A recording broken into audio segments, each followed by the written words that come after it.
Welcome to Eric's Podcast, episode 61. My name's Brandon. As always, we got Nick. Yo. And we got Ryan. Hello. Holy fuck, Ryan. I fucking thought it was Nick for a second. I was like, what the hell? It's like the fucking Nick intro right there. I don't know. One time I think we should all, answer for different people. Well, we switched. I said yo, and Ryan said hello. I know, I don't like it. I don't like it one bit. But this is the number one anime podcast on the internet. So let's talk about Dear White People. Yeah.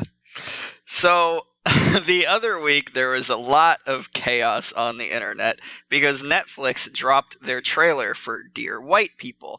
And I will say that I think it came at a bad time because recently MTV News had that viral video of New Year's resolutions for white people. Which was awful. And I think BuzzFeed had a similar video to that, but BuzzFeed always has similar videos to that, so that's not really that surprising. But this TV show is based on a movie which actually satirized outrage culture. So it's very interesting to me. We now have the anti-SJW community who has basically, gone after anything that they find PC. The second they hear it, they go after it in drones. But the problem with this community is they also do the same thing as the SJW community. They don't look for information. They don't do their research. The second they see something that that doesn't go with my values, boycott it. Which is the exact same mentality that they're supposed to be fighting against. So it was really sad to see creators who I actually like and people who I respect saying that they're going to boycott an entire, service like Netflix. Canceling Netflix because they don't like one show. Yeah, I mean, have you ever heard me? I've been ranting about stuff I hate on this podcast every fucking week and how I think lolly fan service is disgusting, how I think incest is disgusting. Have you ever seen me say ban Crunchyroll, boycott Crunchyroll because they have Sword Art Online and other shows I disagree with? No, that doesn't mean they support the actions of that show. That doesn't mean that they're all in favor of it. And you should have shows you disagree with.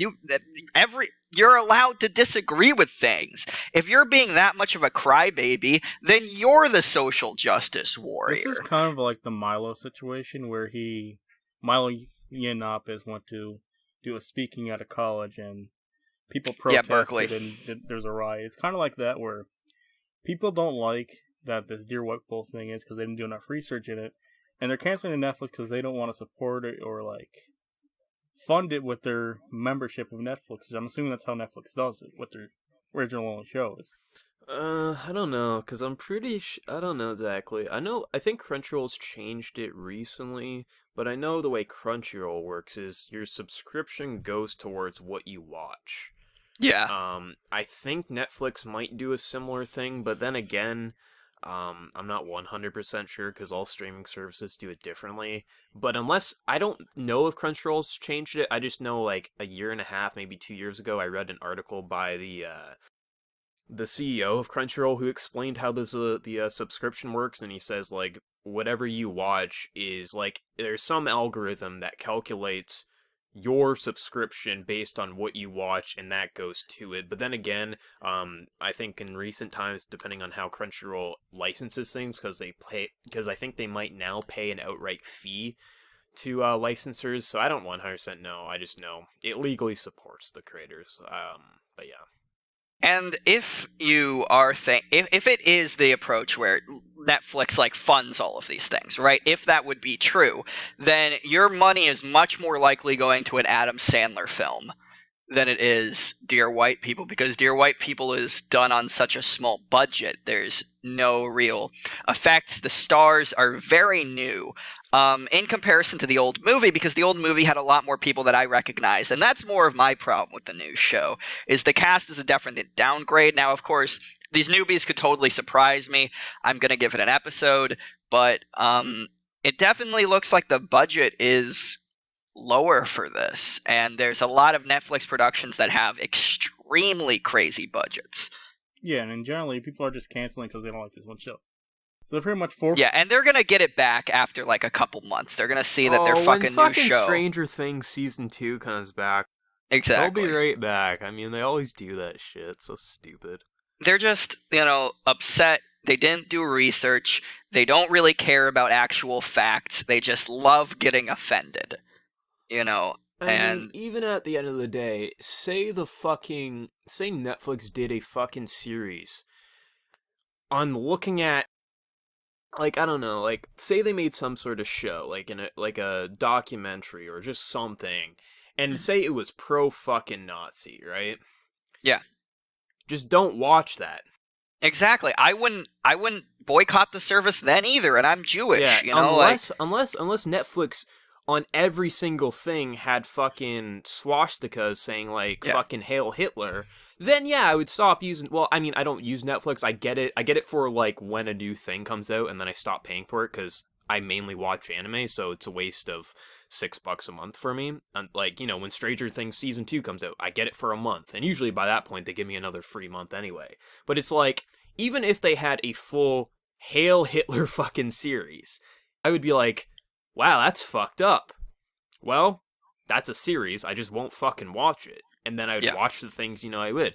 Unless they were forcing it on every single thing, it's like what the fuck?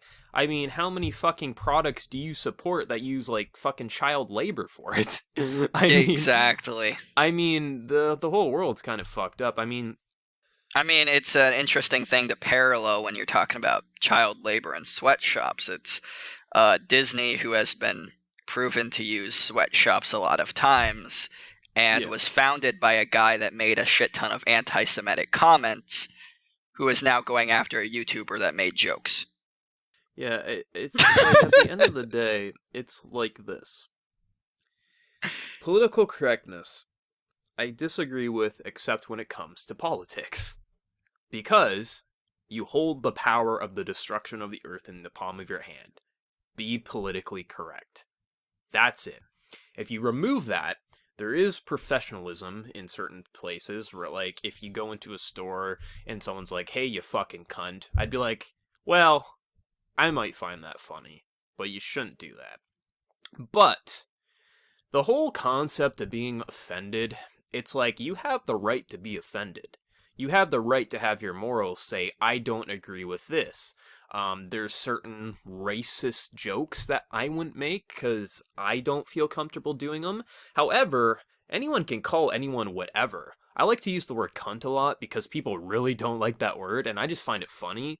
But like any word, if you use it enough, it loses the meaning. But it's like, some people don't agree with it. It's a matter of the context of what you're saying. If you're using it as a joke, if you're making fun of 9/11, if you're making fun of the Holocaust, if it's a fucking joke, it's a joke. You have the right to be offended by that. You have the right to be angered. However, you don't have the right to say they can't make that joke. Everything has the ability to be It's the thing, though, that the anti-PC community has decided that they really want to be PC, but just in their own way. Yeah, and it's stupid. It's like, you have the right to not like Dear White. Like, even if Dear White People wasn't satire and it was, like, super fucked up, which it's not, it's just a comedy, you have the right to not find it funny. Even if it wasn't, it's like, you have the right to be offended. However, the show has the right to exist. Like, seriously, like, no matter what you fucking joke, like, there isn't much I won't joke about, to be 100% honest. Like, I mean, the Holocaust is pretty fucked up. Ryan's Jewish. I wouldn't go over to Ryan and say, Ryan, I just want to fucking mass exterminate your family, as a joke. However, I have seen Holocaust jokes that I found funny. It's a fucked up time, and it's good to, like, it's a super sad, like World War II is super depressing to research. It's fascinating to see how it happened, but it's like, it's something everyone needs to learn so we don't repeat things, right? It's a critical time in history. But I don't necessarily find Holocaust stuff funny. There just has been times I found it funny, but it's not like the typical thing that I go to. But there's plenty of people who joke about 9/11 on a con. It's a tragic thing, but it's like, a lot of people associate, like, coping with bad things with comedy. But it's like, everyone has the right to be offended by things. But it's like, you don't have the right to say you can't make that joke. I think one thing people need to realize is that free speech is not there for me to say that Sword Art Online is shit, because that's an easy opinion to have. Like, free speech is there for when it's tough. Free speech is there for, like, these politically incorrect things. And the fact that our America, and Canada fucking too, like, are founded on these things makes us way better than these countries that don't have it, where people are getting jailed for slight offenses. And there's people who have been arrested in Sweden for just misogyny, not like actually doing anything before saying misogynistic things. I don't agree with that. I think that they're assholes. I think that they're terrible people, but having free speech is what makes us able to do and make new opinions, make new statements, make changes, because we've made a lot of the biggest changes in the world in this side of things. So free speech is very important. Yeah, I just don't get it, because it's like and I always hear the argument, it's like, yeah, but you can't just add it's a joke to make it okay. It's like, the only time, I mean, if you're like, you have to know where you can joke and where you can't joke. Like, if you're in a place of power, like if you're a fucking ruler, like if you're a government official, whatever, it's like, you should have political correctness, because that's a power that is expected to have that of you. If you're working at like a store and you're calling the like customer a cunt, well, yeah, that's not good. Unless your boss says that's fine, which, I mean, it's like, it depends. Like, you just follow the rules, but it's like, if you're an internet personality, it's like, yeah, sure, PewDiePie might have his ties severed with Disney and Maker, which, even he recognizes, like, I understand why they did it, but it's like, whatever, it's not going to hurt him. He still falls. And he's going to have YouTube. Another MCN in no time. He probably won't even go with it, because honestly, it's better for him not to have it. The only reason he stayed with Maker is Maker allowed him to create his own. So I assume, if anything, he'll just create his own again under other things, because probably MCNs, that makes sense too. They don't do shit for you. They just take your money. Sometimes you get lucky and they'll help you with copyright stuff, but if you're smart, you know how to do it by yourself anyway. Well, they'll also help you if you're into doing that YouTube Red shit. Making a show on there or a documentary the new GG Gorgeous one. But like in the case of PewDiePie, he just gained more subs and now is no longer locked in by a contract. The only thing that sucks for him is he lost his YouTube Red show, Scare PewDiePie, but still, it doesn't hurt him. And it's like, you have the right to find, like, Felix's humor, like, cringeworthy or offensive. Absolutely. But he has every right to make fun of anything. I mean, it's like, people don't understand, like, you have the right to be offended by anything. However, you being offended doesn't mean it shouldn't exist. It's like, unless that person is saying death to all Jews and literally wants that to happen, you can get offended by his joke, but the joke can exist. If the joke is more than a joke, then that's political correctness and power. Like, my best friend and roommate Nick Scalacci, he teaches middle schoolers, and of course in middle school they like to show them clips of the president, right? And unfortunately, they can't really do that anymore, because the president is not a good role model to children. You don't really, and the president, he's not good at English either. His vocabulary is very bad.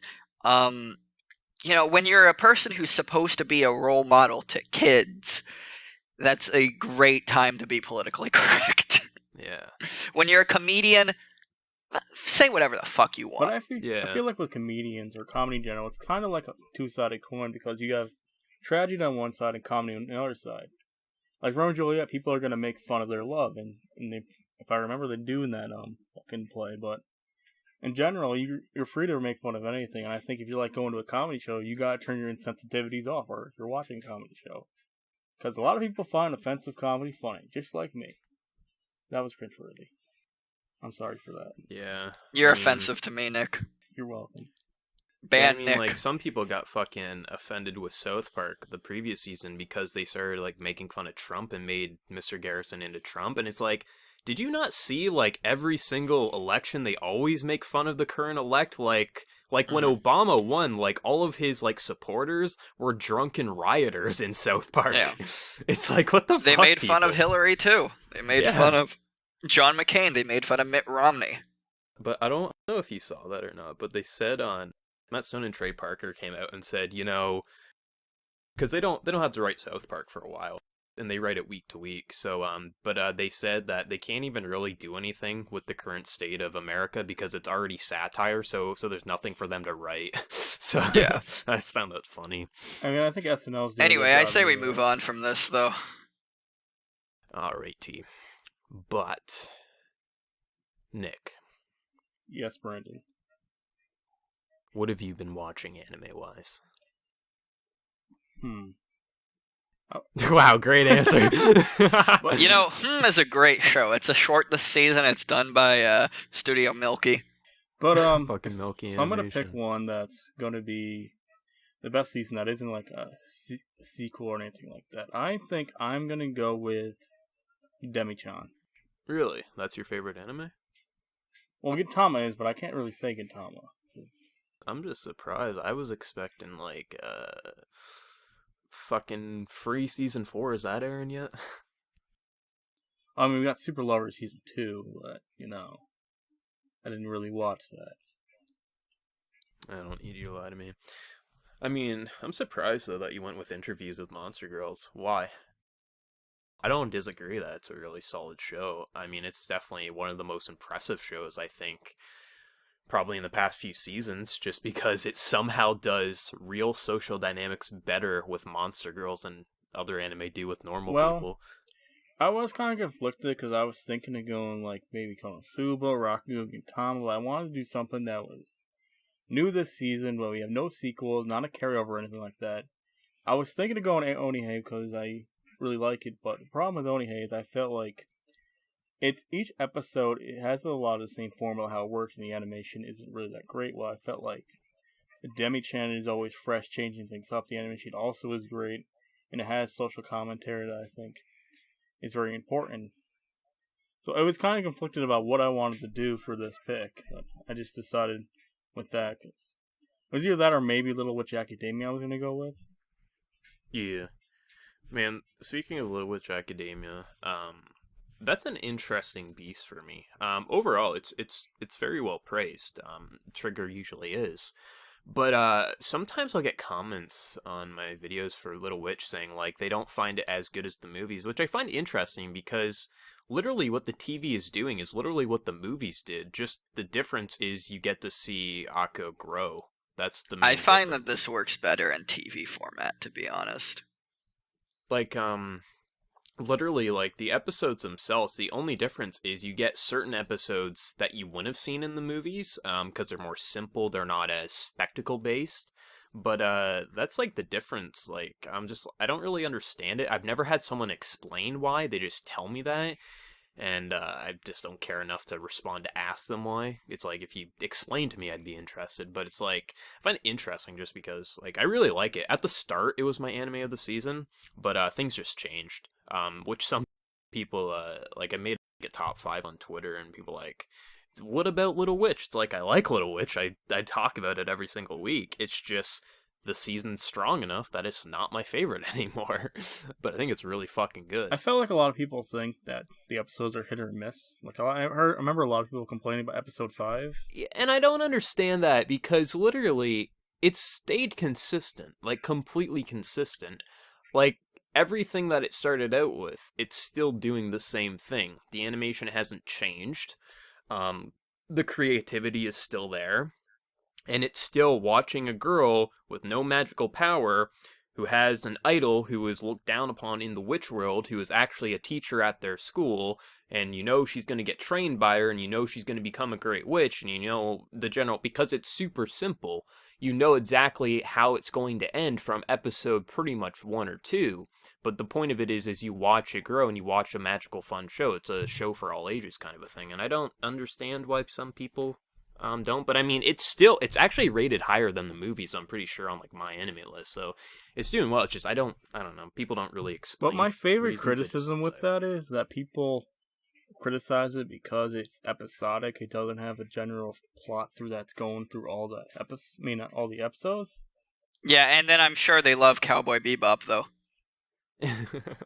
I mean, the thing with it is it is episodic. The overall, like, the thing that I like more about the TV series is because you get to see Akko start out as shitty and work her way up. She's still shitty, but you know she's eventually going to become Shiny Chariot, because Shiny Chariot disappeared and she became Ursula, which is the teacher at the school.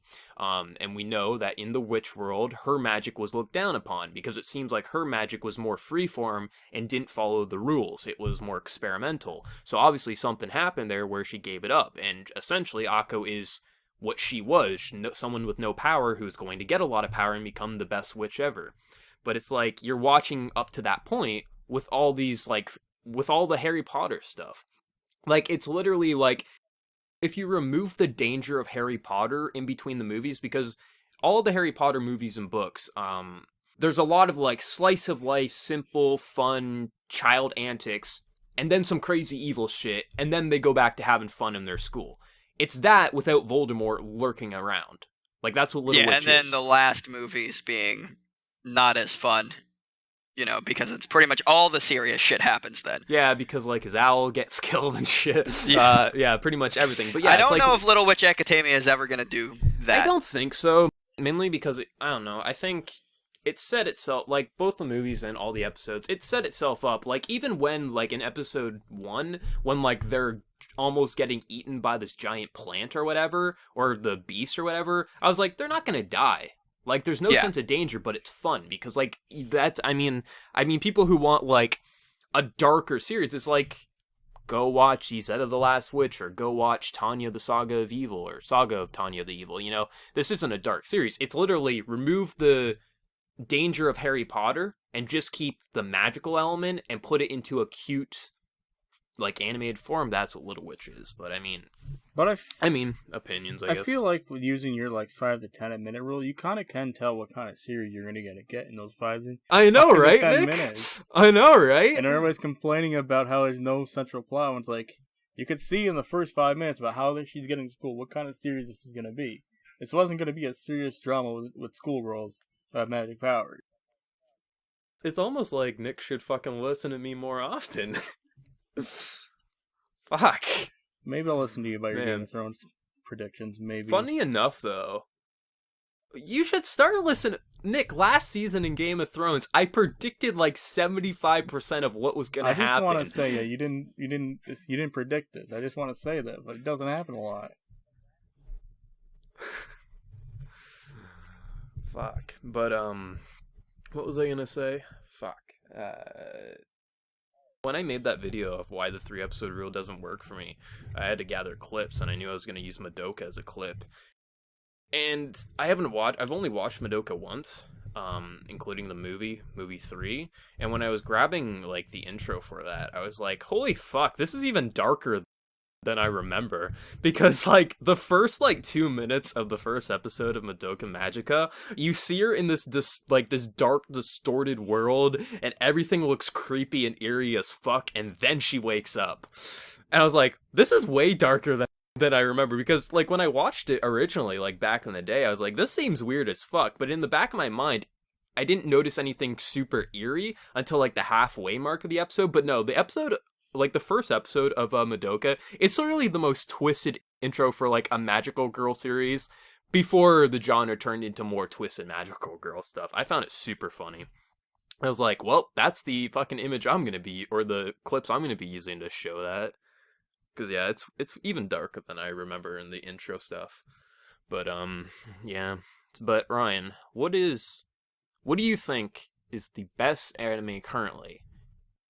I'm going to say the 3 that I think are my 3, and then I'm going to just tell you the one. So my 3 would be Gabriel Dropout, Masamune Kun no Revenge, and Rewrite Season 2. I think, however, this is really a great comedy season, and Revenge and Gabriel Dropout have made me laugh the most. However, although how much I love Revenge and that it has basically revolutionized and finally had something besides the Monogatari series good in the harem genre. I'm going to go with Gabriel Dropout because I think it has consistently made me laugh more than Revenge. There was, I think, it wasn't the last one, it was the one before the last one in Revenge that didn't really get me as hard. Episode 6, where Neko goes over to Masamune's house, and it pretty much sets up the wheels of Neko taking a picture of him when he was overweight and shit. Yeah. That one just didn't do it for me as much. I still thought it was fine. Yeah, that was the weakest episode, and I had issues with that episode, but I knew it was a necessary episode because it was the halfway point, and it was slow everything down and turn the direction of the series. And it was the final scene in that episode where like you clue into, like, there's a lot of padding, I felt like, but it was the halfway episode. But it was like, oh, she, for whatever reason, took a picture of him when he was overweight as a child. Is she friend or foe? It's like, okay, the direction is now turned. But then episode 7 like literally gets back to the high moment. It did, really, but Gabriel Dropout hasn't had one, I know, right? I think, slow down in any episode. I've been watching it, I've been laughing my butt off every single episode. I think there's a lot of really good stuff this season, especially in the comedy department, but every other show besides Gabriel Dropout has had even one episode or maybe two that have been a little bit of a slowdown for me. This is for me, the most consistent one. I think Rewrite Season 2 is also a very good pick. Again, Revenge would be my other pick too. But I think that Gabriel Dropout is pretty much better than almost any comedy from last year as well. Yeah, I mean, the only one, I'd say it might be tied with Konosuba for myself from last year and this season as well in terms of comedy. But besides that, I don't really know. I think for me, Konosuba, I would put under Gabriel Dropout. There were just like parts in Konosuba that really didn't have that level, and Konosuba Season 2 has done it for me more. But parts of Konosuba, I think, didn't poke fun at the genre cliches as much as it could have. There were some missed opportunities. Gabriel hasn't missed one, and this has potential to be one of my favorite anime comedies since The Devil is a Part-Timer. And that's with a season with Konosuba and Revenge and all of these other good, the Maid Dragon one. This is a fucking great comedy season. Yeah. But Gabriel Dropout for me has to rank number 1 out of all of them. I'd honestly lower the scoring that I'll end up giving Dropout when it ends if I don't see more of the coffee shop owner. I will actually be really salty. Like, I'm not even joking with that. Like, he's like the best side character, and his episode is like the best episode in that series in my opinion, just because Gab is literally just a fucking prick to him, and like he just thinks she's a foreigner. And that whole dynamic, and I'm just like, when the fuck is she gonna go back to work? Is this a manga, by the way? What's that? Is this a manga? Yes, manga. Yeah. Okay. It's a manga. Let us know if there's more of that guy in the manga if anyone's read it. Yeah, I haven't heard anything yet of that, but because I don't think anyone. I think the main people who watched it or are watching it maybe have not read the manga or something. Because I haven't heard anything about it. Like usually I'll get someone like on Blue Exorcist or something like when I'll make a comment, but I haven't seen anything for that yet. But yeah, there's constant comparisons, no matter like what series it is. Like, well, in the manga, in the light novel, in the visual novel, they did this, and I haven't seen one comment comparing it to the original. So I've almost thought that this was an anime original. Yeah, I'm thinking a majority of the people who got into the series probably got into it through the anime, and they're not going to check out the manga till it ends. But yeah. I would really I'd like to know how it is in comparison, only because no one's told me this time. Yeah, I'm probably going to check out the manga after it ends, just because I'll want more of it. Like, there's not really a point you can stop with a series like this. Like, there's really not an end goal, like similar to like Lucky Star and things like that. Like, it's just more antics, right? Yeah. Like Konosuba, there eventually is an end goal. Does he defeat the Demon King or not? But like something like that, or like Lucky Star or Nichijou, like there's not like it can stop wherever. It's just you get more. That's cool. But it's like I'll probably check it out the manga just because I want to see more. But I would really like a fucking slice of life spin-off with the coffee shop owner. I'm not even. I'm just gonna hope that they do something really, creative with the last episode. I think that's one thing that did put me off. Like I love it obviously, but of The Devil is a Part-Timer, its last episode is kind of just another episode in a way. And of course they weren't going to get a season 2, but I really appreciate if you're not going to do a season 2, put a bow on your season. At least make your last episode special. So I hope they can, like, even if it's just stepping up their game twofold or something, always do something good for your last episode. Shop owner. It's just him teaching us how to make coffee. Final episode. That's how it should end. But I will say, I'm super excited for the OVA, because there is an OVA for it. Oh, okay. And hear me out, Ryan. You gotta hear me out fully for this, alright? Because I know I can get you on board with this. With any other series, you wouldn't be on board with this OVA. But you'll understand why, so you just gotta hear me out. Okay. So, like most series with cute girls, there's, of course, gonna be the Hot Spring Beach OVA girl. episode, right? Yeah. We've already had the beach episode. We're going Hot Springs.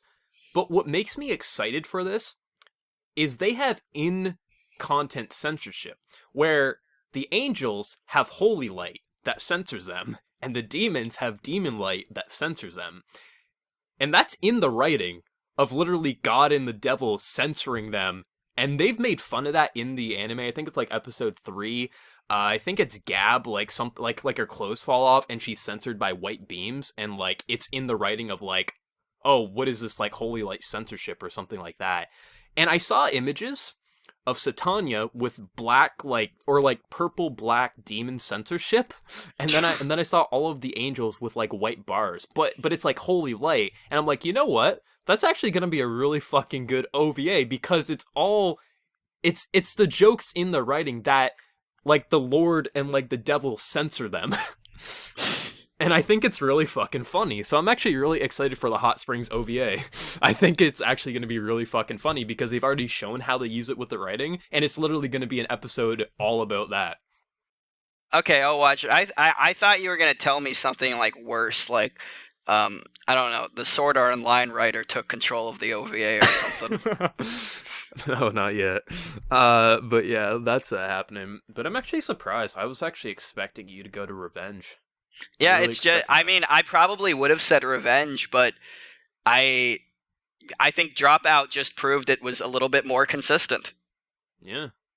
Well, I'm surprised by both of you, to be honest. I was expecting Nick to go like, I don't know, Rakugo or Onihi or whatever the fuck that other one is. Rakugo would be number 4 for me.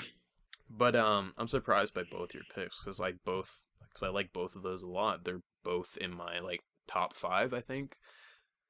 Or maybe I'd say Demi's probably up in a top 5 right now for the season. But for me, Maid Dragon's my favorite, which is surprising to me, because I would figure Konosuba or Rewrite would be number 1.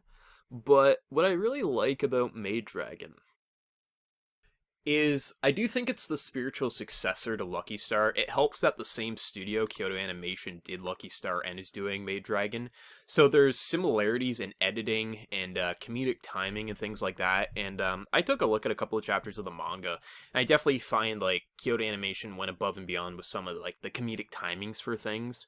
But what I really like is there's something I really like about fantasy is I love high fantasy. I love going to different worlds. I love seeing epic high fantasy adventures. I love things like Konosuba, normal person in a different type of fantasy world. But what I like with Maid Dragon, and also Demi does the same thing, but it's set in a normal society with a hint of magical elements. And Maid Dragon is completely normal businesswoman, goes to work, has a normal life.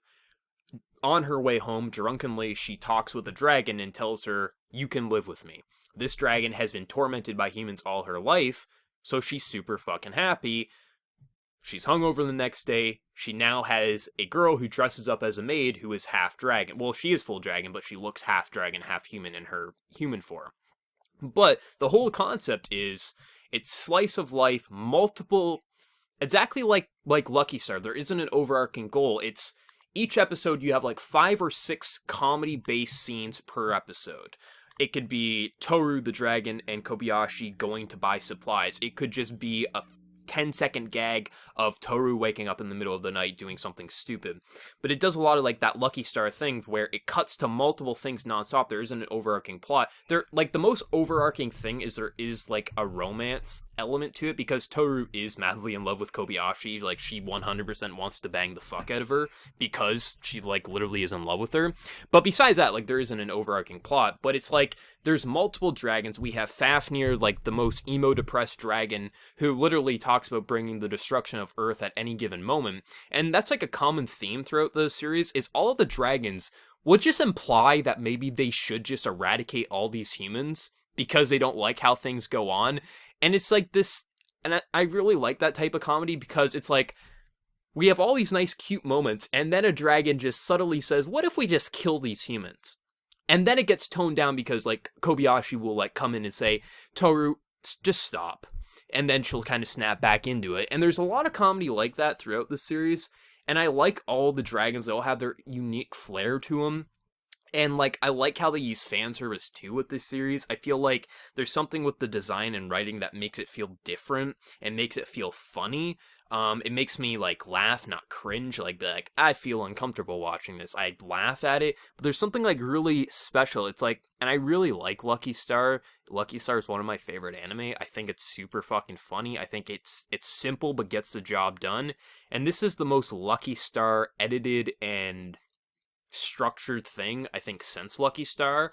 And, I mean, I think just overall it does everything right so far. Like, I don't have a criticism for it. Like, so far it's literally a 10 out of 10 series for me, because I think the comedy always works. I think the character dynamics always works. The animation has yet to dip. The voice acting, the OST, like, the biggest thing is, like, the OST, there isn't much of a presence of an OST throughout the episodes, but there isn't much needed because of the way they use the comedy. But, like, the openings, the endings, like, it's so far a perfect series for me.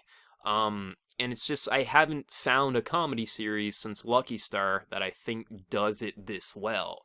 And I think it's just I like series like this where you have such a normal setting, but then you throw the most extreme magical presence, but don't always make that the focus. Like, sometimes you see, like, Toru as a giant dragon, but at the core she seems just like a cosplayer.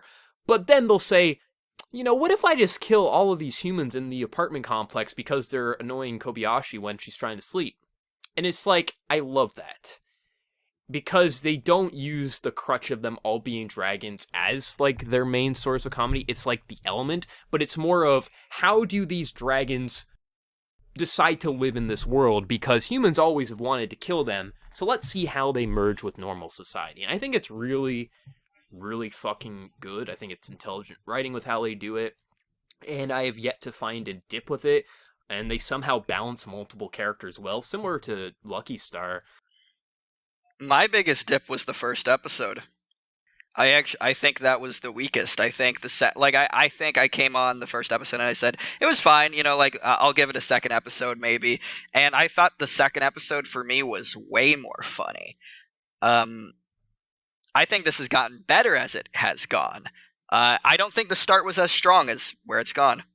I think there's been times I felt like it got better, but I think at the core I have yet to go under, like, maximum enjoyment for myself for this series. Like, right off the bat, it immediately hooked me. I found it, like, insanely entertaining with how everything got set up. Like, just the concept of a drunk businesswoman letting a dragon into her life without realizing it, and she, like, literally wakes up and has a giant fucking dragon looking at her. Like, that just cracked me up. And the whole, like, setup of it, like, I really liked the first episode. Like, I don't know, the first episode might be one of my least favorites, but I mean, at the core, they've all been pretty much, like, perfect episodes to me so far, without, like, a major dip in quality, at least for myself. But that one, it keeps impressing me more and more as I watch it, and this has been consistently, like, the series I look forward to the most each week. Like, I really like Rewrite. Some of the Rewrite fans are cancerous, but it's gonna happen. Konosuba's really fucking funny. The newest episode of Konosuba is really fucking good.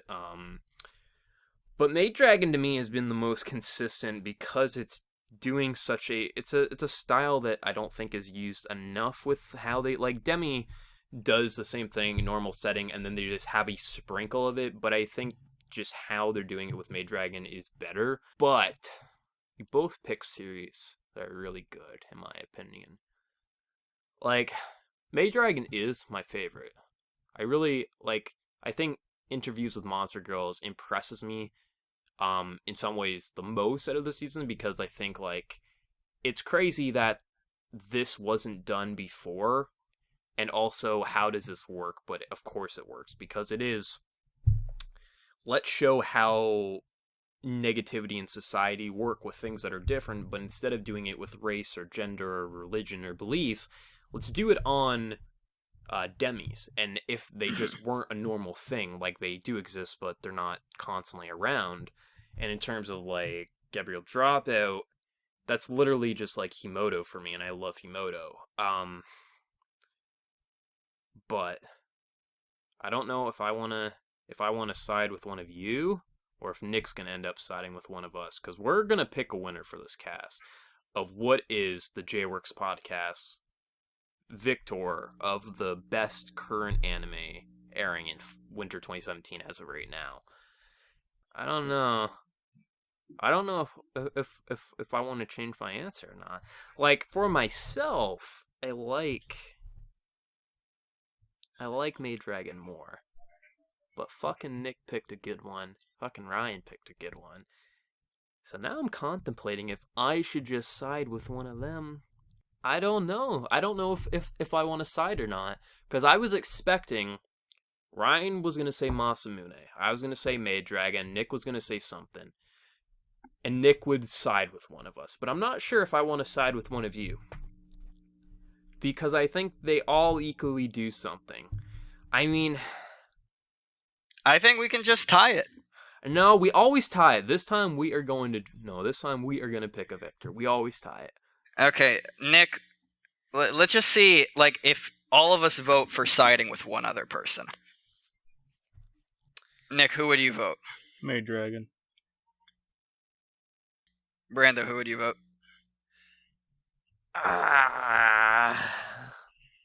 See, this is hard because I'll tell you who I vote then. I'll vote Maid Dragon.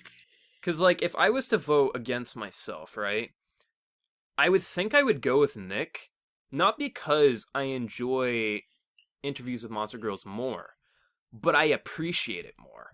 Mm-hmm. Because it is such a weird series that shouldn't work.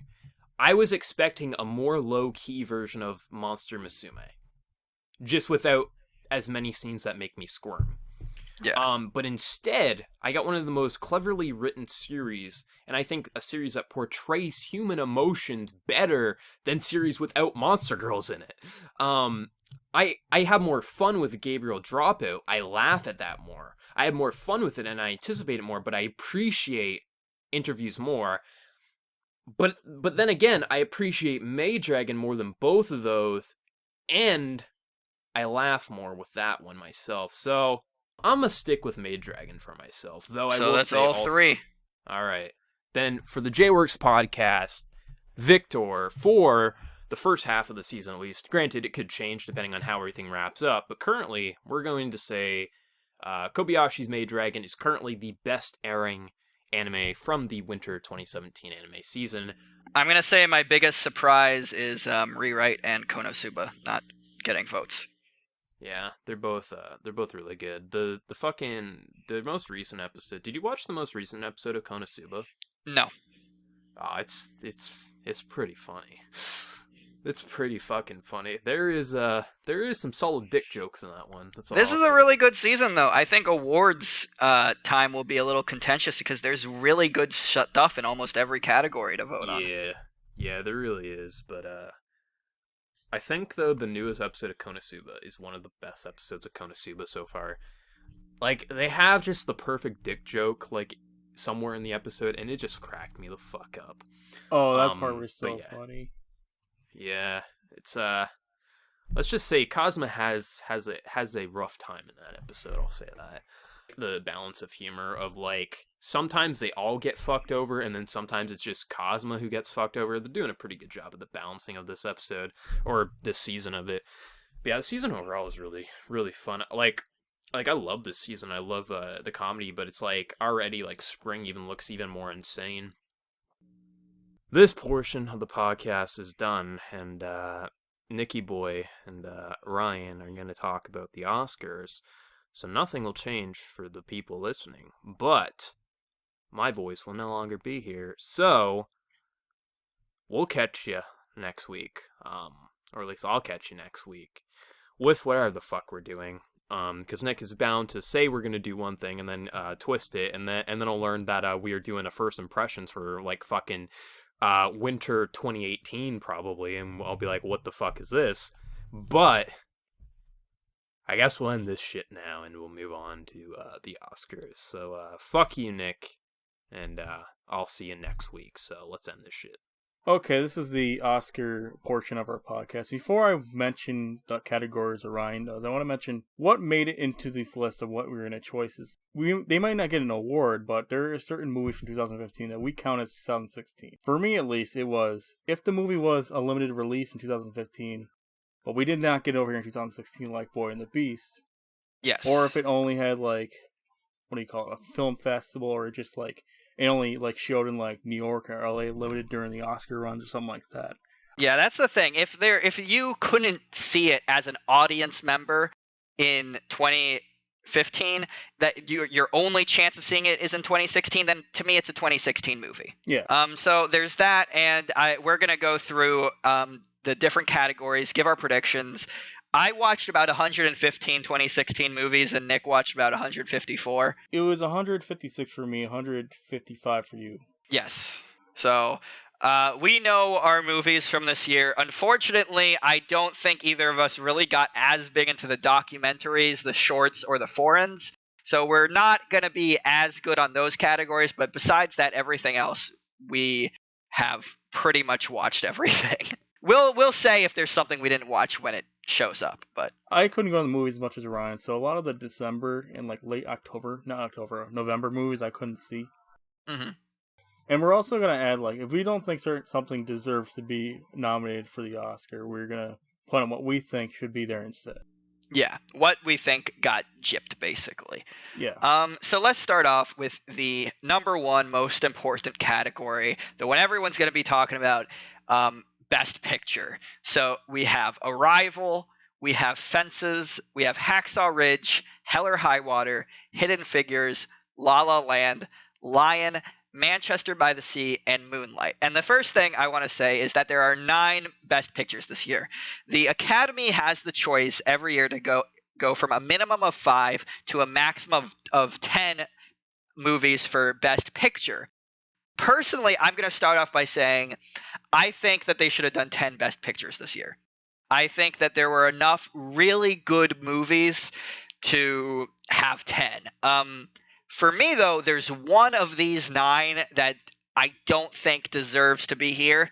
So I would get rid of Lion, and I would add maybe Edge of 17 and Silence, or I would add Edge of 17 and 20th Century Women.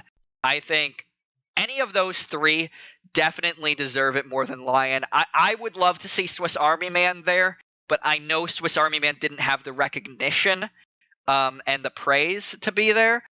But those 3 did, and I think those 3 were critically and just way better than Lion. What do you think? I actually have 2 I wanted to remove. Besides Lion, which, for Lion, I'm pretty much going to remove Lion in every category besides one, because I don't think it deserves anything. Yeah. And the other one's Hell or High Water, because I feel like there's another movie that deserves that rank more than Hell or High Water. It's a great movie, but I find there's a certain one that's better. And for those 2, I would say 20th Century Woman and Edge of 17. Yes. And I think that's the one thing that this category is missing. I think that there's a lack of comedy in this Best Picture slot. And 20th Century Women or Edge of 17 would have really filled out this Best Picture slot. I love Hell or High Water. Certainly, for me, it would be number 8 of these best pictures. I would go Lion, then I would go Hell or High Water, and then the other 7 are definitely extremely deserving. But I still really loved Hell or High Water. For me, Lion, every year we'll hear people talking about, oh, this is Oscar bait. But the funny thing was, every single one of these Best Picture nominees, I heard people scream Oscar bait at. But I don't believe any of them are, except for Lion. People said Oscar bait for Moonlight? Yeah, I know, it's ridiculous. I know, because I think that's my pick for what the Oscars are going to pick, 'cause I feel like this is what the Oscars tend to go towards for this category. Okay, a lot of the people in our audience are going to be anime fans, so I think that this will be a good parallel for them. You know how everybody loved Erased when Erased came out? And then by the end of the year when there's these awards things, everyone started hating Erased? Mm-hmm. That's La La Land for movies. La La Land had won pretty much every film festival it was out, and now suddenly that La La Land has all the recognition in the world, you have a pretty big backlash, an overhyped backlash. There's a lot of people saying it's overrated. They're saying that it's racist because white people are doing jazz, which for me is a load of fucking nonsense. But I think you already know enough about me to know why I think that's nonsense. For me, however, La La Land has won almost every single one of these festivals. It's won the Golden Globes. It's won the Critics' Choice Awards. It's won almost every single one of these circuits. And despite that there's an audience that thinks that it's overhyped, the voters have proved time and time again that they are big fans of La La Land. So for me, Moonlight is number 2, but I would bet on La La Land again. It's a safe bet. Yeah. My actual choice for this would have been La La Land, but I still think that Moonlight tends to be what the Oscars tend to go towards. Yeah, La La Land is my bet, and it is my choice as well. I'm glad to see a sci-fi in here. Arrival is a great movie. I'm glad to see Fences in here because it's, a great play. They made it an even better movie, in my opinion. Really, Moonlight, I think I might not be as high on Moonlight as everybody else. And I still think it's an amazing, phenomenal movie, don't get me wrong. However, I think it ends not in the best way. It ended a little abruptly for my tastes, and I feel like the third act, while the actors in all 3 parts do it extremely well, I just didn't feel satisfied enough with the overall product. I think at the end of the day, I think Arrival is shot better. I think La La Land is shot better. I think Manchester tugs at your strings a little bit more. I think Edge of 17 is a little bit better when it comes to coming of age. But Moonlight is a top 20 of the 155 I've seen this year, and it deserves its place in the Best Picture. I just might not go as crazy over it, but I still am going crazy over it. I mean, I feel like if they just kind of had the teenage thing towards the end be the ending, I would have liked it more. Mm-hmm. I mean, it's in my top 10, but I think it's mainly because of the second act is such a strong thing in that movie. Yeah. I'm also very happy to see 2 of my other favorites as far as based on real stories, Hacksaw Ridge and Hidden Figures in here. They told stories that weren't told as much, and I thought they brought a lot to them. And of course, both of them got screamed Oscar bait because whenever it's a real thing to movie, they really do that every time. But they handled the material much better than Lion, in my opinion, and they deserved a movie much better than the story of Lion did. Yeah, and Lion just wasn't that interesting. I mean, it's a good movie, it just doesn't do anything. I'm hating on it too much. People would think that I'm like thinking of this as a Sword Art Online. It's just this is such a great year for movies that this just doesn't hold up to these other ones. It's still good. It's just not La La Land or Fences or Hacksaw. I just don't think it deserves Best Picture for what it is. Yeah, I don't think it's going to win. I think it probably had the 9th most votes, but I'd rather see Edge of 17 or 20th Century up here. Anyway, let's move on to Best Director, where we have Denis for Arrival, Mel for Hacksaw, Damien Chazelle for La La Land, Kenneth Lonergan for Manchester by the Sea, and Barry Jenkins. I actually think that these are the 5 right people to be up here. Yeah, I didn't replace anyone for this one. Yeah, Mel Gibson getting nominated was a bit of a surprise, though, because Mel Gibson has a huge Hollywood backlash after his horrible comments towards black people and Jewish people. And I'm a Jewish person. And I think this movie was fucking incredible. I think he deserves this spot. I'm very much in the camp that I don't care what type of person you are. It depends on the type of work you do. If a person makes me a great steak, they could be a fucking sexist, racist, whatever. If their steak is amazing, then it's an amazing steak. Hitler could make great paintings. Mel Gibson makes great movies. So for me, honestly, my top 2 movies of the year were La La Land and Hacksaw Ridge. I think that Barry Jenkins brought a lot to Moonlight, though, and Denis brought a lot to Arrival. I love Manchester. I would put it at number 5 of these ones, though. Just because I think that the biggest strengths of Manchester are more in the writing than the directing. And well, when you got like Damien Chazelle and Denis, whatever his last name is, I can't say. Villeneuve. Yeah, these are both confident directors. Like, this is only like Damien's second film because he did Whiplash 2014, and Denis did Sicario, Prisoners, Boundaries, I think it was called. He's already has reputable catalog for the few movies he's done, and this just Arrival just bumped it up because he's doing fucking Blade Runner next year. So I think Arrival is kind of like how is he gonna handle sci-fi before he does that too? Yeah, I actually like. It's funny. I think Lala is going to win Best Picture, but I'd be more likely to bet on Barry Jenkins for Best Director. For me, I went both Dennis. I mean Damien. Okay. I want to see Damien win, but I think Barry Jenkins has a great shot at winning this. Yeah. Let's move on to Best Actor, where we've got Casey Affleck for Manchester, Andrew Garfield for Hacksaw Ridge, Ryan Gosling for La La Land, Viggo Mortensen for Captain Fantastic, and Denzel Washington for Fences.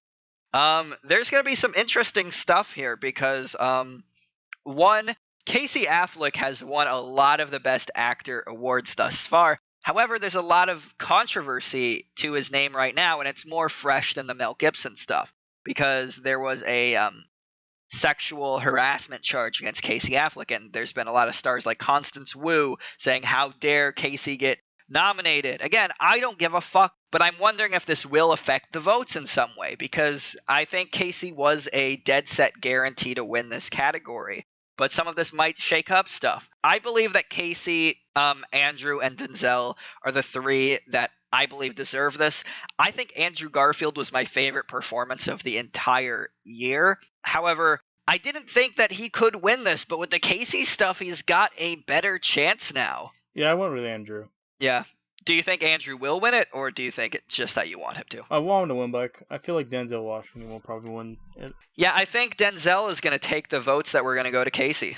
So I would also put my money on Denzel, and I love his performance, but Andrew was my favorite. Would you replace anybody here? I didn't think of anyone I think that could replace it in this area. I like Paul Dano in Swiss Army Man more than I like Viggo and Captain Fantastic. I thought Captain Fantastic was kind of an interesting choice for this too. I didn't feel many people saw this movie at all. No, I was surprised to see it up here. It did not have the Oscar hype that a lot of these other ones did. People were really going after a lot of these other films and saying, oh my god, this is going to win, this is going to win. I didn't hear Captain Fantastic in the conversation. I actually think his performance was amazing, so it's good to see it here. However, Paul Dano would be my big male performance that isn't here that I would like to see there instead of Viggo. Yeah. But Viggo still deserves it. Next we have Best Actress in Leading Role, which is Natalie Portman and Jackie, Emma Stone in La La Land, Isabelle Huppert and Ellie, Meryl Streep and Florence Foster Jenkins, and Ruth Negga in Loving. I think that this category this year is a little bit weaker, and the fact that Amy Adams for Arrival and Haley Steinfeld for Edge of 17 and even Annette Bening for 20th Century Women, I think those 3 deserve it more than a few of these people. Meryl Streep and Florence Foster Jenkins and Isabelle Huppert in Elle especially, I don't think deserve to be on this stage. I think Ruth Negga in Loving, great. Emma Stone in La La Land, great. Natalie Portman and Jackie, great. But still, I think the guy category is just stronger this year. Yeah, I removed Meryl Streep with Haley Steinfeld from The Edge of 17. Yeah, Haley had one of the most relatable, comedic, funny performances of this entire year. I don't want Meryl Streep to take this. I know Oscar voters love her, but Florence Foster Jenkins is just not that good of a movie. The joke gets old very fast. Meryl Streep is a very good actress, but I think that there's a lot of voters that think everything she touches is gold, and this movie does not have the golden touch. Yeah, like with Isabelle Huppert, she's very well known in France. But I felt the other movie she did this year is better. I mean, this may be the better performance, but I felt her other movie was better than Ellie. Yeah, Ruth Negga was very strong and loving, though. I would go between Emma Stone and Ruth Negga of the ones nominated of who my favorite is. I would go with Emma Stone, personally, just a little bit higher than Ruth.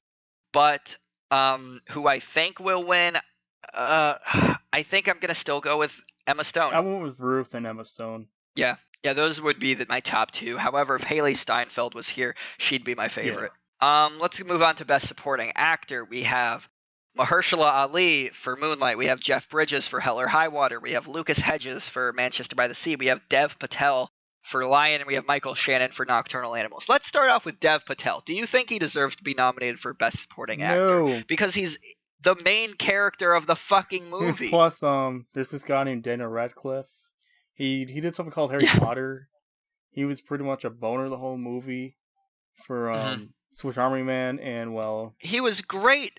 And he played a dead body, and I think he did a better job than Dev Patel. I think we had fucking Woody Harrelson in Edge of 17. I know it's going to be like so many categories. I'm going to be talking about Edge of 17.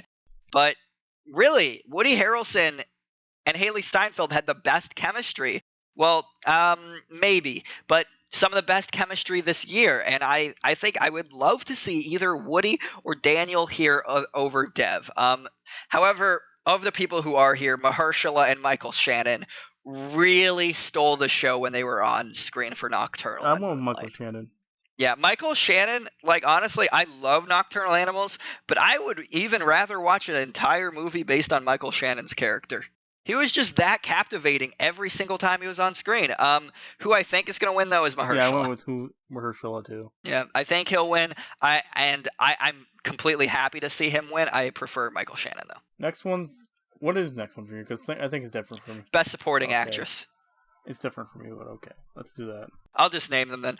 Best Supporting Actress, we have Viola Davis for Fences, Naomi Harris for Moonlight, Nicole Kidman for Lion, Octavia Spencer for Hidden Figures, and Michelle Williams for Manchester by the Sea. My first comment is I think Janelle Monáe was the better one in Hidden Figures than Octavia Spencer. And I love Octavia Spencer. I think she is a great actress. I'm looking forward to her work in Gifted this year with Chris Evans, Captain America.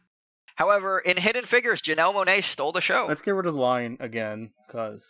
Yeah.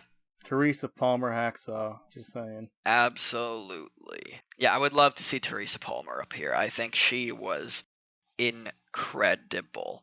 However, number one of the best female performances of the entire year. Viola Davis is going to win this category. Viola Davis deserves to win this category. This is the girl from Suicide Squad. Just let that sink in.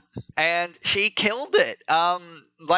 People were crying in Fences when I went to the theater. People were like, "You go, girl!" Viola Davis captured the audience. She could have won Best Supporting Actress just for her work in the fucking trailer. That's how good Viola Davis is. Yeah, I think she will win. There's other good people up here, but it's going to be Viola Davis. Which is your next one, Nick? Documentary. Okay. Go for it. Which is OJ, Made in America, 13th, I Am Not a Negro, Fire at Sea, and Life Anime. And what should win is Tickled, which is not here. Yeah, Tickled isn't here. Wiener isn't here. And those were two of... Or Red Pill. Yeah. Red Pill is not here. I have not seen Red Pill yet. I will be seeing Red Pill soon. However, Tickled and fucking Wiener not being here is so depressing. I think Tickled deserves this category. I have not actually watched any of these five. Nick has watched 13th, though. OJ's going to win. No question about it. OJ will win, but you watched 13th. Do you think that deserves it? Yeah, because I felt 13 was very relevant to today's time, too. And it helped watch and learn a little bit more about the prison system with the black community, which a lot of people don't know about. But OJ's going to win. It's just no question about it. Yeah. Do you have the short documentary next? I have foreign film. Okay. Foreign film, there's Land of Mine, A Man Called Ove, The Salesman, Tana, and Tony Erdmann. Yeah, I've only seen Tony Erdmann. I'm surprised that Elle isn't here. Yeah, every other thing is there. Yeah, it was in every other awards shows, best foreign film, and it's up for best actress. So I'm very surprised. I don't think that Land of Mine or Tana had the attention that Elle had. And where the fuck is Handmaiden? So basically, Handmaiden should have won. Yeah, Handmaiden should have won. Of the things here, I actually really want to get to A Man Called Ove because I really like the trailer, and I want to see The Salesman as well. I have watched Tony Erdmann. I like it. It's a bit long. I wouldn't really recommend it to everybody It's kind of who's fucking listening. weird, I too. think it's weird and it's long, and a lot of people aren't going to sit down for something that long. I mean, a lot of my friends, and when you're in the anime community, you're used to reading subtitles. But a lot of people, if they're not that used to reading subtitles, especially if you're a dub fan, aren't going to get into Yeah. a fucking 3-hour movie like Honestly, this. if you That's were going to weird. watch a foreign film from this year, it wouldn't be this or Handmaiden. It'd be that zombie South Korean one name I can't remember off the top of my head. What about The Mermaid? Forgot that existed. That movie's so dumb. Yeah, it's so dumb, but it's funny. I think a lot of people would get a kick out of The Mermaid. And it made a shit ton of money, so that was one that I I need to might figure out have. what the hell that movie is called, because I think most anime fans would like that movie because it has the emotional impact. It's about zombies. Train to Busan. Yeah, it's on iTunes, so you can buy it right now. You just go on iTunes, buy it, Google Play or whatever. Yeah, that's South Korea as well, yeah, right? like Handmaiden. So 2 of the best foreign films from this year came from South Korea. Now, who would have guessed? But I think Salesman's gonna win. I think Salesman is going to win, especially because there's a lot of sympathy going the director's way because he was, he came from Iran, so he was affected by the Muslim ban. Originally, he wasn't going to be even able to come to the Oscars because of the judge reversing the decision. He will be able to come now. But I think there's a lot of sympathy that's going to go this guy's way, and I think he can win it. Okay, next for me is animated feature, which is the one that anime friends are probably going to resonate with, and that's Zootopia, Kubo and the Two Strings, Moana, The Red Turtle, and My Life as Zucchini. And get the fuck out of there, Moana. Leave. Let's start with The Red Turtle because that is Studio Ghibli, right? Well, I think it's kind of a combination between Studio Ghibli and a French animation studio. Yeah, but a lot of people in our audience would love Ghibli, so I would say give this a shot. I have not gotten to it yet because I haven't seen a version of it online. I saw someone in our Facebook group, the Anime Dojo, found it in fucking like Best Buy. I was like, how? Oh wow. Well, maybe it will be online now. I really want to get to it. I know it's supposed to be really good. It probably deserves this nomination. However, let's talk about the anime film that deserved this nomination, Kimi no Na wa Your Name. I actually took another one out besides Moana, which is My Life as Zucchini. I don't really know much about it, but I just wanted to put another anime movie there instead. Yeah. I'd put Boy and the Beast, and I'd put Kimi no Na wa Your Name in here.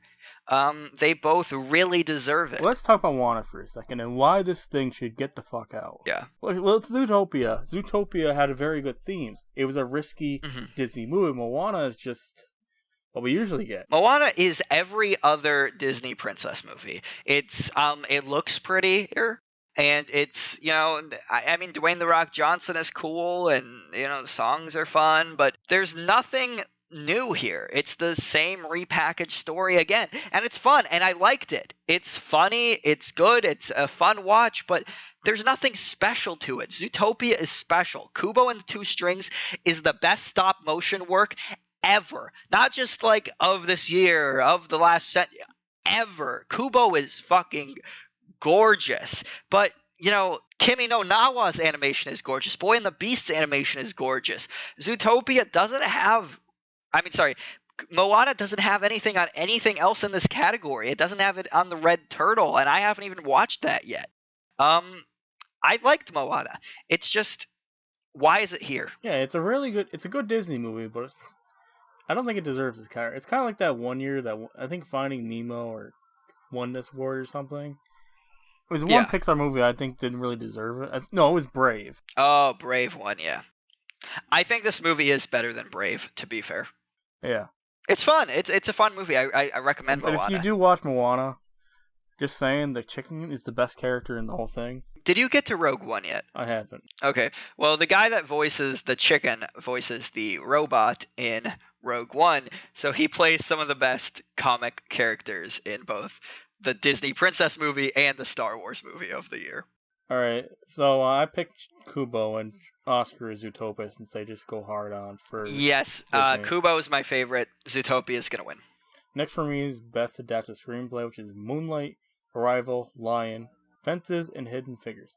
I couldn't think of something to replace the Lion with, so I kept it there. I am going to replace Lion with Nocturnal Animals. Oh, that's based on something? Yeah. Interesting. I didn't know that. But yeah, I guess I'll replace Yeah. it with that since Lion needs to leave. It is loosely based. Like, there are, from what I can tell, a lot of differences from the Nocturnal Animals. The book is not even called Nocturnal Animals. So there's a big difference. Tom Ford took a shit ton of liberties with it and basically told a different movie that was inspired from it. But it is based on it is adapted from it, so it does count. I'm going to Arrival. And I would love to see it up here, but even if it was here, I would still go with Yeah, Arrival. And my Oscar choice is Fences. Yeah. Because I'm pretty sure Fences is a pretty critically acclaimed play, too. Fences is Denzel. They won awards when Denzel and Viola did this on stage, and I think it's they're definitely going to give them something for this too. I would love to see Arrival take it though. Yeah. But I'm fine with Fences taking it. I'd be fine with Hidden Figures or Moonlight taking it, but I'd go with Fences taking it. The next one is Best Original Screenplay, which is La La Land, Hell or High Water, Manchester by the Sea, The Lobster, and 20th Century Women. I am so happy 20th Century Women actually got a I'm nomination. honestly surprised The Lobster's on here. I think The Lobster's a great movie. It's kind of like Captain Fantastic. Like, it's surprised that it's on here because it didn't get much recognition. Yeah, I mean, if there was a category that I was going to put The Lobster, though, it would be as far as the writing goes. It's a completely original film that kind of like, you just hear about the concept and you're like, wait, what? I'm happy to see it here, but I don't think it should win. I'm kind of surprised 20th Century Woman isn't like a based off something, though. Yeah. Well, have you watched Beginners? I have not. Mike Mills wrote 20th Century Women based on his relationship with his mother, and Beginners, which came before this, he wrote based on his relationship with his father. So you should get to Beginners. If you like 20th Century Women, you're going to like Beginners. But for me, there's an obvious choice here, and that's La La Land. It's not going to change. And I think it's going to win. Big time. So it's my choice, and it'll win. For next is for Best Original Song, and I have How Far I'll Go from Moana, City of Stars from La La Land, Audition, The Fool Who Dreams, La La Land, Can't Stop the Feeling, Trolls, The Empty Chair, Jim the James Foley Story. I think Audition is a better song from La La Land than City of Stars. City of Stars was the one that got the nomination at the Golden Globes, and I was like, why? I mean, I like City of Stars, but Audition is the best part of the entire movie to me. I kind of feel like the Moana song will win the Oscar, though. Yeah, I would not be surprised. Lin-Manuel Miranda is great. I love Hamilton. I just think his work is better in Hamilton than it is in Moana. Although I fucking love the Dwayne The Rock Johnson song in Moana. I would rather see that up here, to be honest. I was surprised it wasn't, because I love that song. Was it the I'm Sorry song they did? You're welcome. Oh, that, yeah. But I went with Audition. Yeah, those two would be my biggest things for this. However, why the fuck is Can't Stop the Feeling from Justin Timberlake here? My biggest problem with this is that this is just the Justin Timberlake version. In the movie version, Anna Kendrick sings along. And Anna Kendrick's way better than Justin Timberlake, just say. Exactly. The fact that this is not the Anna Kendrick version is fucking wrong. So that makes this one. It's not even the movie version, so how can you call it the fucking song? Why is it up here? It's bullshit. Audition should win. And next one for me is Best Original Score, and that's La La Land, Moonlight, Lion, Which Needs to Leave, Jackie, and Passengers. Where is Arrival? Where is Arrival? But my biggest question, why is Passengers here? Well, I can't give you any reason because I didn't watch Passengers. Like, one of the things, if I had to give Passenger an award, and it is up for it, it's production design. But soundtrack, like original score, I don't know why it's here. Just give it to La La Land. Yeah, I went with La La Land. Why isn't Arrival here? Yeah, it's weird. Okay, next is Best Cinematography. Where's Moonlight, La La Land, Arrival, Silence, It's Back Again, Lion, replace Lion with Hacksaw Ridge. Yeah, Hacksaw Ridge deserves a place here.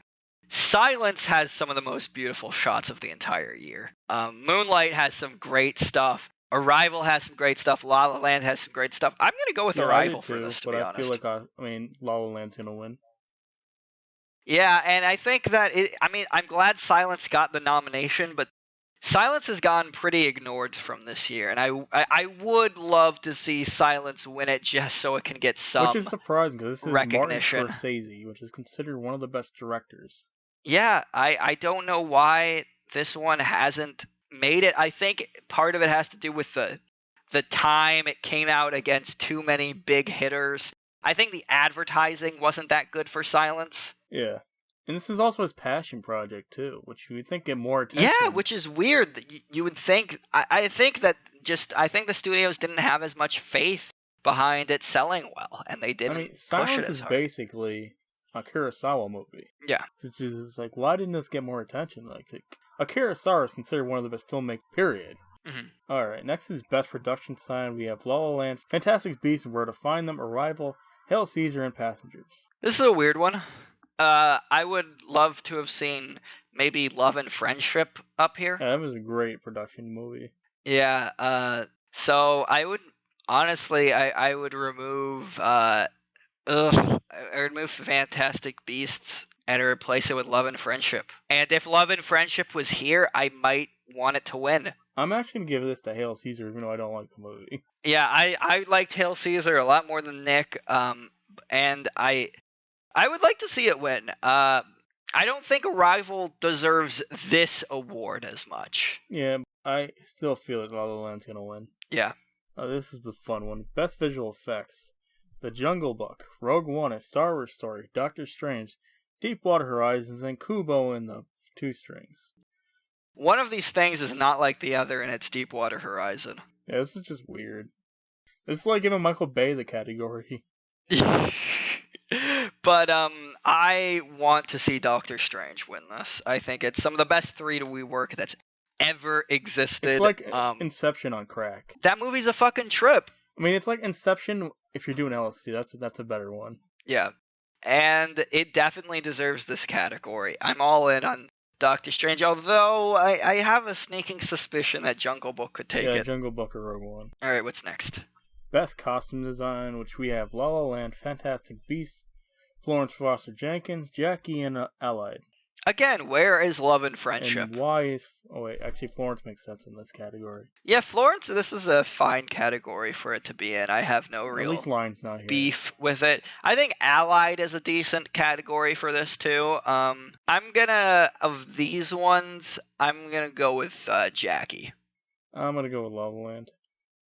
Yeah, they really nailed the actual outfits of Jackie Kennedy and all of these other people, and they made it look extremely accurate. So, and what do you think is going to win this one? I don't think La La Land has as big of a standing in this one. I think Florence. If they're not going to give Meryl Streep the other one, they're probably going to give this one then. Yeah, makes sense to me. All right, this one's I really have no idea what to put for this one because I kind of did, but this one had limited categories compared to the rest. And that's best makeup and hairstyling, which we had Star Trek, Suicide Squad, and A Man Called Ove. Okay, again, you could have just put Love and Friendship up here. I hate to say this 3 categories in a row, but where Love and Friendship was really fucking good was nailing the time period and really making it look authentic. I think Witch could have been here, but I don't know if they did too much work. Yeah, The Witch would have been another great one. I'm going with Star Trek Beyond. I want Star Trek and Oscar choice Suicide Squad. Yeah. I don't know why Man Called Ove is up here. I actually know nothing about the movie or its setting. The trailer is funny, and that's why I want to see it. But it doesn't really look like a movie that just would be up here for this. It's not really big on the visual side of things. It's a really grumpy old man. Next one's Best Animated Short Film: Piper, Pearl, Bower Time, Pearl, Cider and Cigarettes, and Blind Vaisha. I went with Piper. It's the only one I watched, and Piper was really cute. Yeah, Piper is so cute. I want to see Piper win. It's pretty easy. I haven't watched the other ones either. Alright, next one is Best Live Action Short Film: Time Code, Sing, Silent Nights, Animus, Interiors, La Femme et la TGV, which I'm assuming that's French, so I actually have no idea what to put here. I'm gonna skip this. Yeah. I'm just gonna put my money on Time Code.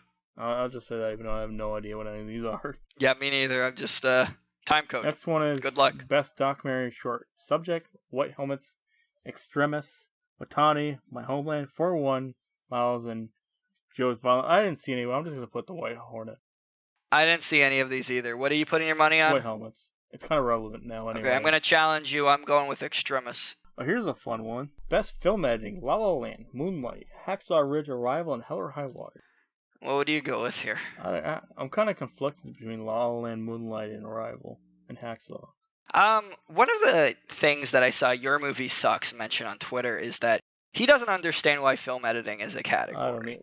I mean, there's worse film editing, which we could easily give one to. Yeah.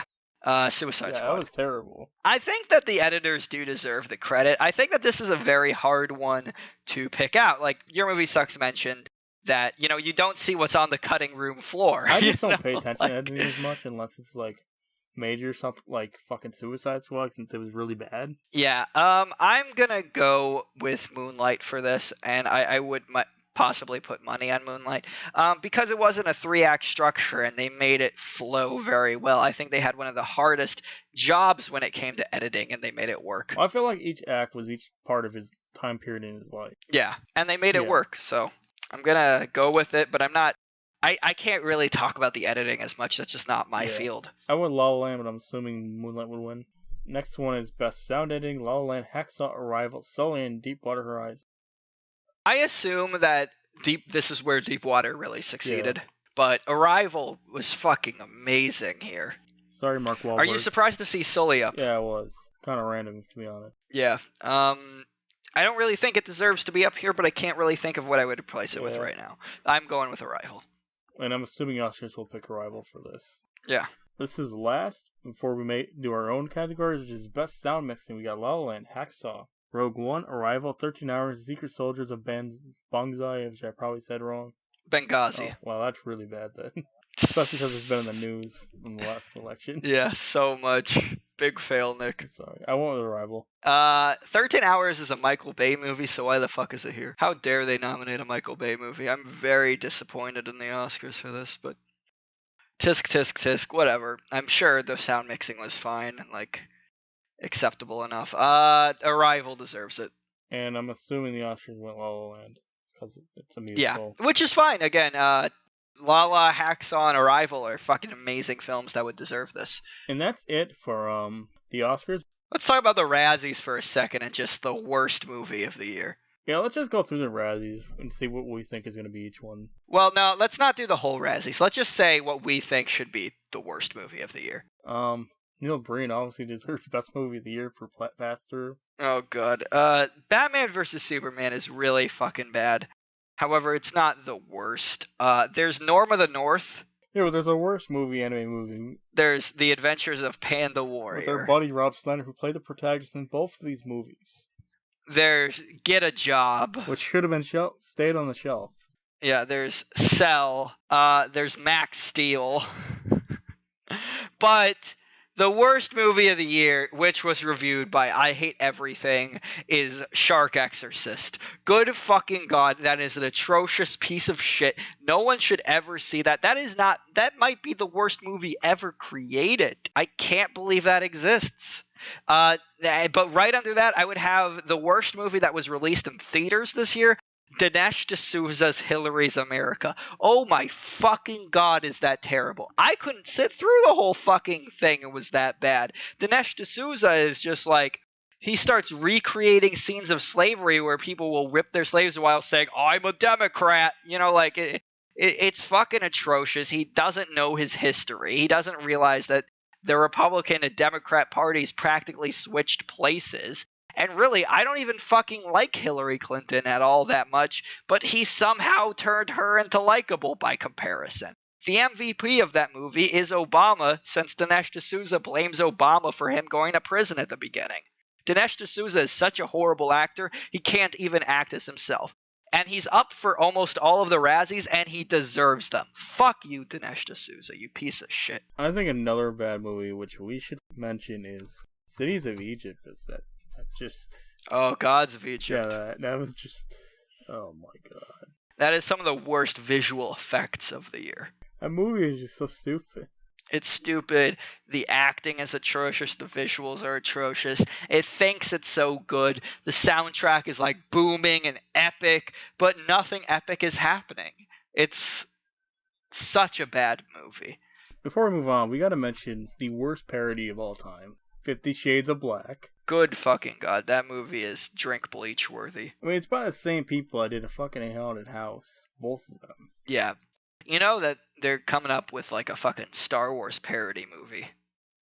But this isn't made by the people that made Epic Movie or any of them. Yeah. How about Angry Birds? That's not as bad as the ones we just Or mentioned. Dirty That's Grandpa. not good. Oh, Dirty Grandpa's a piece of shit.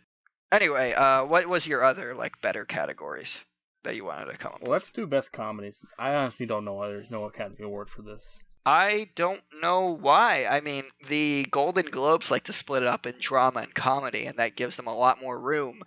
I think that they should do it for the Oscars as well. At least just put a Best Comedy category. Yeah, because you had like Deadpool, you had Swiss Army Man, Yeah. Hunt for Wilder People. However, the Best Comedy of the year for me is, again, Edge of 17. I would love to see, if Deadpool won it, I would not complain in the slightest. If 20th Century Women or Swiss Army Man won it, but Edge of 17. Swiss Army Man mixed drama and comedy for me, but Edge of 17 as a full-out comedy really would have deserved the win. Yeah, and plus you have things like Sausage Party, too. Yeah. Morris from Great America's year for hilarious, comedy. too. Terrible year for parody. How about Best Superhero? We actually have good choices here because we had Deadpool, which we just mentioned. We had Doctor Strange, Civil War, but we also have three pieces of piling shitbag that deserve to be like incinerated. X-Men Apocalypse is somewhere in the middle. I don't think it deserves the 49% I had, like maybe like 60, but Yeah, I think X-Men Apocalypse is actually like a really good-looking movie. also for Best Comedy, I think Handmaiden could have been in there too, or Yeah, Wiener. definitely. Oh, Wiener would have been a great choice, but for best superhero, I would go with Deadpool. I'm gonna go with Doctor Strange. I think either one is a great pick. Doctor Strange is better on the visuals. Deadpool, we needed something different. I think Deadpool should have been in the editing, to be honest. That would be a good choice. And I'm so glad that if they had that category, if they nominated Batman vs. Superman or Suicide Squad, I would scream. What do you think is the best horror movie? Which I think we all have the same answer. Ooh, let me think about that. Because we obviously have The Witch, Conjuring 2. Do you count the Neon Demon? Yeah. I think Neon Demon is more of a genre mixer, though, so I'm going to go with The Witch. I think The Witch introduces us to, if I was going to do another category, Best Newcomer, it would go to Anya Taylor-Joy for her work in The Witch and Barry. She is great.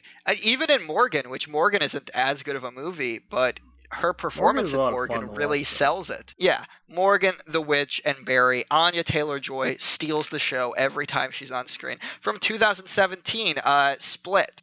Anya Taylor-Joy again steals the show. And she's going up against James McAvoy there. The Witch, however, is her best performance thus far, and it's a fucking great movie. Everyone else does great. The production design, the costumes. The Witch is a marvelous horror movie. I know there's a lot of people who are out there who are like, but it didn't jump scare me enough. It didn't scare me enough. I want all of my horror movies to be exactly the same. Well, you're not going to get this here. Well, if you want that, there's this great movie called Bye Bye Man and Rings. Oh, God. There's also... if you want a very different horror movie, there's A Cure for Wellness this month. Which I'm still is for people who like torture porn. And where he would place it, because it has a very low Rotten Tomatoes score, like 35%. A Cure for Wellness is a Gore Verbinski film from 2017. I don't want to spend too long on a 2017 movie. But if you liked Pirates of the Caribbean, if you liked The Ring, if you liked Rango, if you liked The Lone Ranger, this is nothing like any of those movies. This is fucked up. They filmed some of this at German torture camps. Oh, Jesus. What, did you go to, like, Auschwitz, too? Not Auschwitz, but they filmed some of this at a torture camp. And it fucking shows. This movie is disturbing. However, it is shot beautifully. I would watch a compilation of the establishing shots in Cure for Wellness over and over again. If they gave it to Best Cinematography, I would not complain. It is a beautifully shot movie. There are some really crazy shit. If you're just like, if Neon Demon wasn't intense enough for you as an audience member, then A Cure for Wellness is going to provide that for you. However, I think that Cure for Wellness kinda, the ending fell apart and kinda ruins a lot of what happened before it. However, if you're going in and want to go to a movie, want shit to just go fucking crazy, you're gonna get that, don't but watch it's it with not a friends. movie for friends. Yeah, I went with friends and they were very triggered by the movie, and it was they sat in silence afterwards because it destroyed them. There's a lot of just fucked up shit in that movie. I'm not going to even say the movie is good. I'm not going to say it's bad. I might just give it a 5 out of 10, but there's really good aspects, and just the ending is really bad. All right, who do you think is the breakthrough actor of the year? Oof, I said newcomer would be Anya Taylor-Joy. Not just newcomer, just like any actor. I'm going to go with Andrew Garfield. I'm gonna go with the guy that kissed Ryan Reynolds and Stephen Colbert. Yes. Andrew He's great. Silence and Hacksaw Ridge are two of the best male performances of the entire year. The only reason I didn't mention Silence for leading actors because Andrew Garfield was already nominated for something, and you can't be nominated for two. Good job to Andrew in both movies. He's a fucking phenomenal actor. I didn't really like any of the Amazing Spider-Man movies, but he's shown himself to be way more than that, and he's great in Social Network too. What about actresses? 'Cause I think I'm gonna go Amy Adams or Anna Kendrick because it's Anna Kendrick. I would think that those two are fair. Anna Kendrick saves a lot of the comedies she's in that aren't the best. Like, she even manages to be decent in Get a Job, which is a horrible movie. This is before she's kind of well known for Get a Job because that movie came out was made in 2011. Yeah. Ooh, that was that. I thought it might be like 2012 or 13. It's not that important though. But yeah, Anna Kendrick and Amy Adams both shined in every movie they were in. Is there anyone you want to do? No, I think I'm good with that. Yeah, and this would be our Oscar list. I'm sure a lot of you didn't bother watching this anyway because, oh, it's live action, fuck this. But we wanted to get our thoughts out because Ryan really urged me to watch movies this year, and I did watch more than I should have. And you had fun. Yeah, I did. So, all right, that's our Oscar cast. Well, second half of a regular podcast. So, that's it. All right. See you guys.